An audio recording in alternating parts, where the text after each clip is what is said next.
Presiding Officer.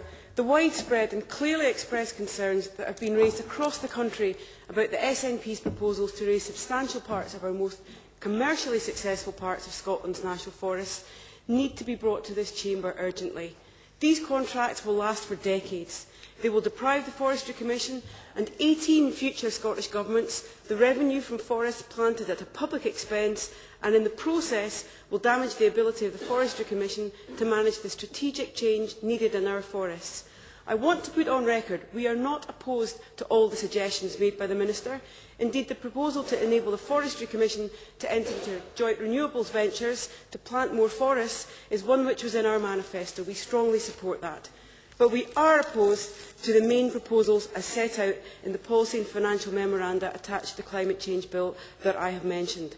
They are ill thought out, they lack a published business plan, and despite a series of questions on fundamental aspects of these proposals, no substantive answers have been given.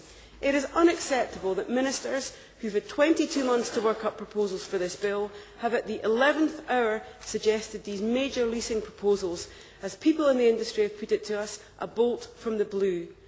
The Rural and Environment Committee will be put in an unacceptable position. In 2 weeks, in one brief session, they will be expected to consider the implications of these huge proposals without seeing the full results of the hurried consultation put together at the last minute. The consultation closed this Tuesday. We waited till then so that people could pass us their comments. We will not see a full report of that consultation. Ministers themselves will not see a full report of that consultation until the end of February, we're told by Spice, and the responses won't be made available to everybody until March. And whenever we've asked questions, we've been told, oh, you're scaremongering, you're being deeply misleading. Yet we have referred back to the initial consultation document, which gives no detailed information whatsoever. The Minister keeps attempting to reassure people by saying these are just ideas, just proposals, yet in the financial memorandum to the bill it's absolutely clear that it is intended to secure powers through the bill to allow by secondary legislation the release of capital from the National Forest Estate for the letting of timber cutting rights. And the memo is clear. It is a 75-year lease over 100,000 hectares, up to 25% of the National Forest Estate. But the document is very, very vague about the income.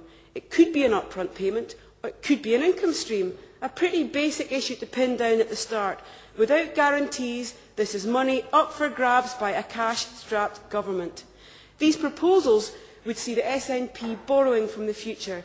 It would take at least 2 years for a lease to be even drawn up. And if you take a conservative estimate of the steady income stream to the Forestry Commission, £10 to £15 million in today's money, we're talking a million of £750 million loss for a paltry income of £200 million, maybe, where there aren't the plans to spend it. The sums simply don't add up.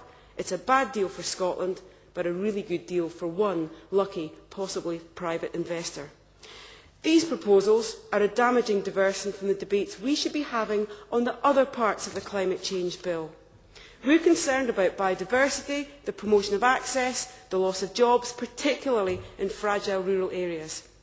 Understandably, forestry workers are deeply concerned about jobs, but they're also concerned about the integrity of the Forestry Commission and the sustainability of Scottish forestry for the years to come. They are not reassured by the Minister about their jobs. Many of them work in our most remote rural areas, and they understand employment law and the financial imperatives of one single employer wanting to recoup the money they've paid up front as fast as possible. Industries who rely on the long-term contracts managed by the Forestry Commission are also deeply concerned. Even when wood prices drop, they know they have long-term contracts with the Forestry Commission with a steady stream of wood. And they see these proposals as causing irreparable damage and causing jobs.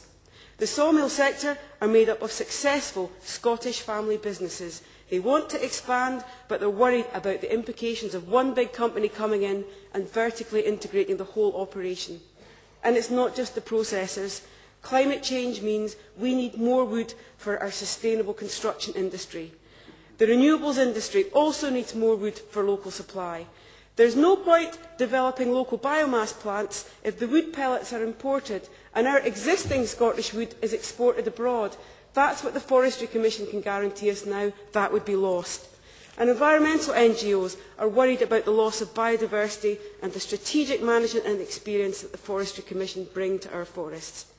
They'd rather the Forestry Commission was focusing on other challenges, like the stewardship of our peat bogs, vital if we're to tackle climate change. And there must be a coherent land use strategy underpinning forestry expansion. The right tree, in the right place, at the right time. We've got mountain biking facilities which would simply not have been developed without the long-term partnership, investment and expertise from the Forestry Commission. And multi-use forests are there in the public interest. We must not damage that going forward. These plans do not add up. They are deeply unpopular. The forestry unions have already generated over 3,000 signatories. Our own petition has over 800 responses. People have put their views out strongly. Let me quote one comment from our website. As a lifelong member of the SNP, I am appalled and embarrassed by this proposal. If money is needed to fund an extra 100,000 hectares of new plantations, it should come from the carbon emission reduction programme, funded by energy utilities, who are major CO2 polluters, and not from a flawed, irresponsible, uncosted adventure to privatise our greatest national sustainable asset, i.e. our land and all that grows on it.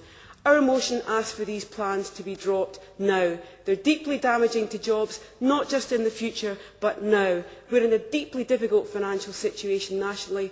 The last thing this government should be doing is to make that worse. There are alternatives. Let's focus on them. Sorting out the Rural Development Plan, less than £1 million from the Woodland Challenge funds out of 14 million allocated so far this year. That's not good enough. Look at the new revenue streams from renewables. Look at community participation. The SNP government must do the right thing.